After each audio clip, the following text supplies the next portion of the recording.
Guys काफ़ी सारे लोग ये पूछ रहे थे कि मैगोटिक वुंड के ऊपर हमें एक पूरा वीडियो बनाइए, कैसे हम इसकी ड्रेसिंग और ट्रीटमेंट करें, हर एक जानकारी।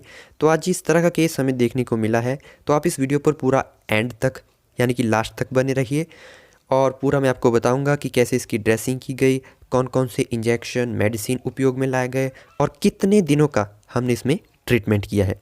यानी कि इस केस के बारे में A to Z जितनी भी जानकारी है वो मैं आपको इस वीडियो के माध्यम से देने वाला हूँ। तो आप वीडियोस को देखते हैं लेकिन चैनल को सब्सक्राइब नहीं करते हैं, तो इसलिए आप पहले इस चैनल को सब्सक्राइब करें, वीडियो को लाइक करें, कोई डाउट है तो नीचे कमेंट में ज़रूर बताएं। और गाइस वेटनरी व्हाट्सएप ग्रुप है, उसमें आप नीचे डिस्क्रिप्शन में लिंक है, जाकर ज्वाइन करें। इंस्टाग्राम पर फॉलो करें। किसी तरह की कोई क्वेरी है तो नीचे नंबर दिया गया है, उस पर आप कॉल और व्हाट्सएप कर सकते हैं, कहीं कोई दिक्कत वाली बात नहीं है। सो अब हम बात करते हैं इस केस की। सो गाइस ये जो केस है ये गाय में मैगोटिक वुंड है, जो कि गाय के वल्वा के ऊपर देखने को हमें मिला है और उस घाव के अंदर कीड़े पड़े हुए हैं। तो ये जो केस है ये काफ़ी खतरनाक केस है और फील्ड में ऐसे केस हमें देखने को मिल जाते हैं। तो घाव को, कोई भी घाव होता है एनिमल में, तो उसकी ड्रेसिंग करने के लिए सबसे पहले हम एनिमल में पोटेशियम जो परमैंगनेट होता है, जैसे कि आप लाल पानी देख रहे हैं, तो इस सॉल्यूशन में हमने ये गॉज डाली है।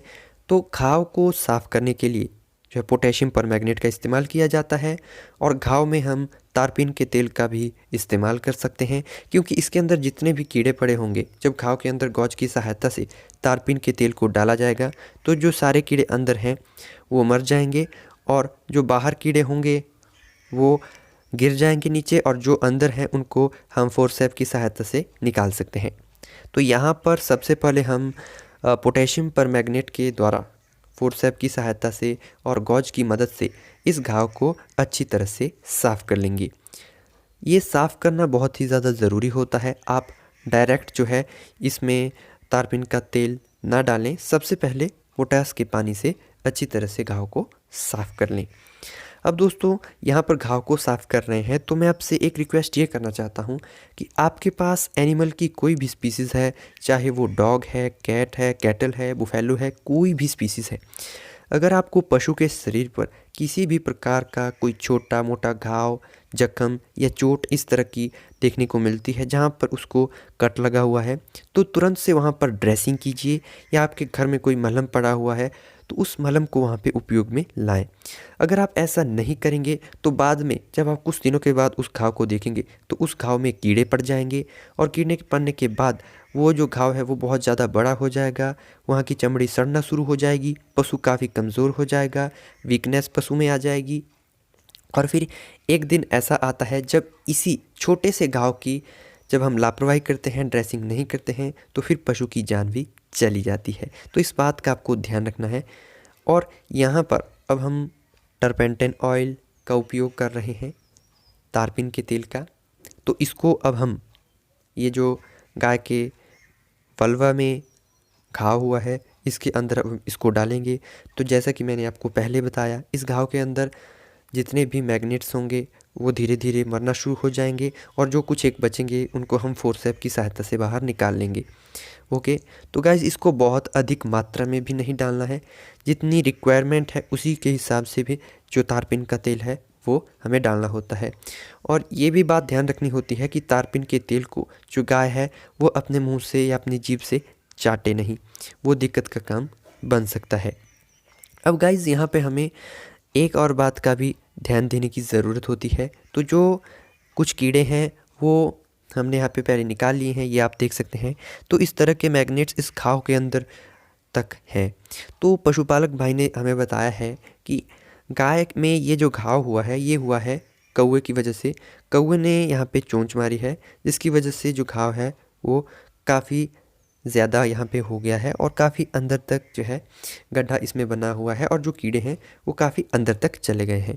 तो वैसे हम इसको जो है अब तारपीन का जो तेल है उसको हमने डालने के बाद जो है ये यहाँ पे मैग्नेट्स जो अंदर बचे हुए हैं उनको हम निकाल रहे हैं।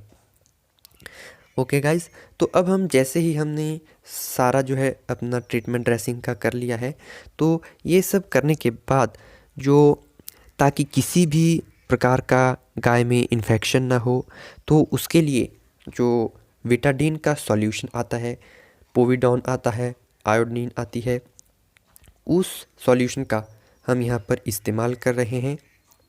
और इसको भी हम फोर्सेप की मदद से यहाँ पे जहाँ पर पशु को घाव हुआ है अंदर तक, चारों साइड जितनी भी घाव का एरिया है अंदर तक अच्छी तरह से इस सॉल्यूशन को, इस पोविडॉन विटाडिन को अंदर डालना होता है, ताकि जब हम दोबारा से पशु की ड्रेसिंग करें उस समय तक किसी भी प्रकार का अन्य इन्फेक्शन हमें एनिमल में ना देखने को मिले।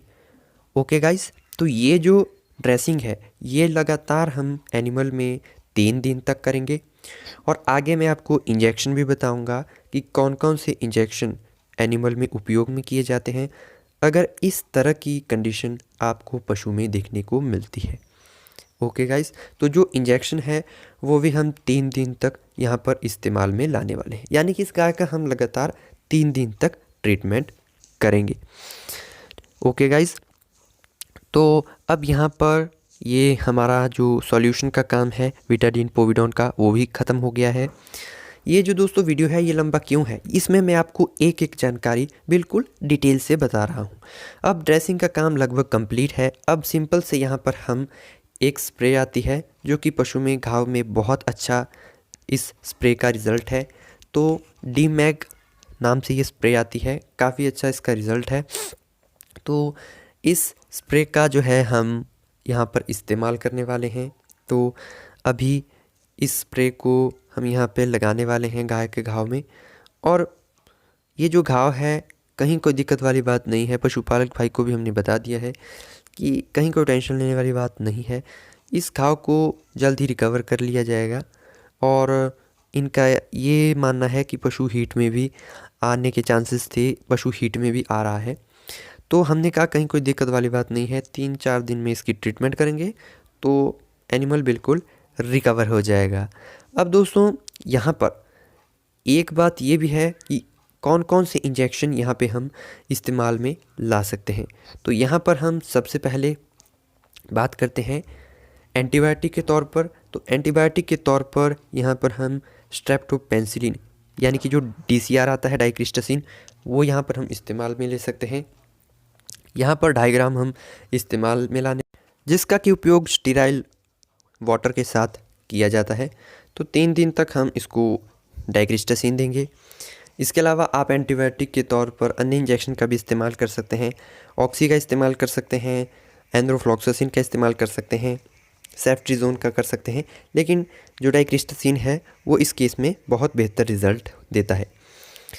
और इसके अलावा जो इंजेक्शन हम उपयोग में लाने वाले हैं वो है दर्द के लिए, ताकि पशु को ज़्यादा दर्द ना हो। तो दर्द के लिए जो सिंपल मेलॉक्सिकैम का इंजेक्शन आता है, ओके, सिंपल मेलॉक्सिकैम आता है, हमें पैरासीटामोल वाला यहाँ पर इस्तेमाल नहीं करना है, सिंपल मेलॉक्सिकैम लेना है और वो हम यहाँ पर लगाएंगे।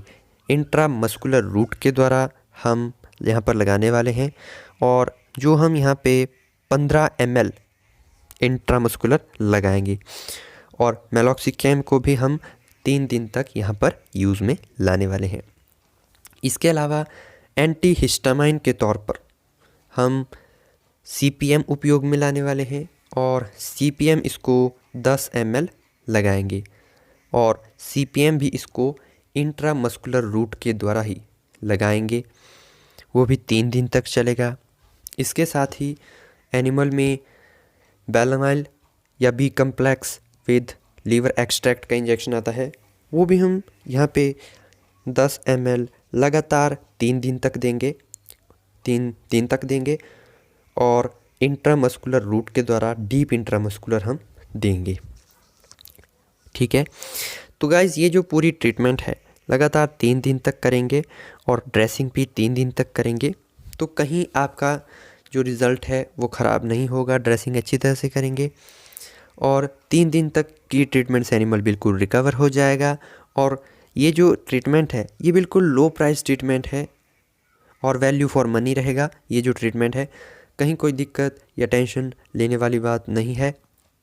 और मैंने आप सबसे रिक्वेस्ट करता हूँ कि अगर आपको कभी भी फील्ड में इस तरह का केस मिलता है, मैगोटिक वुंड का केस मिलता है, तो आप इस तरह से ट्रीटमेंट कीजिए, आपको बहुत अच्छा जो रिज़ल्ट है वो देखने को मिल जाता है।